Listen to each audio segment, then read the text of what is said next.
Hi everyone, again this is V. Today I'm going to teach Ali how to strike an arc in stick welding.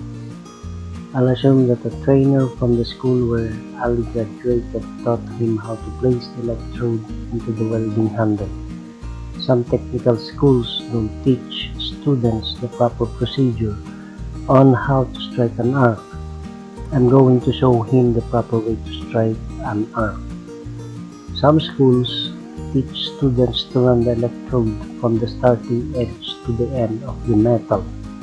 The proper way to strike an arc is to give 1 mm to 2 mm clearance between the electrode and the metal to be welded.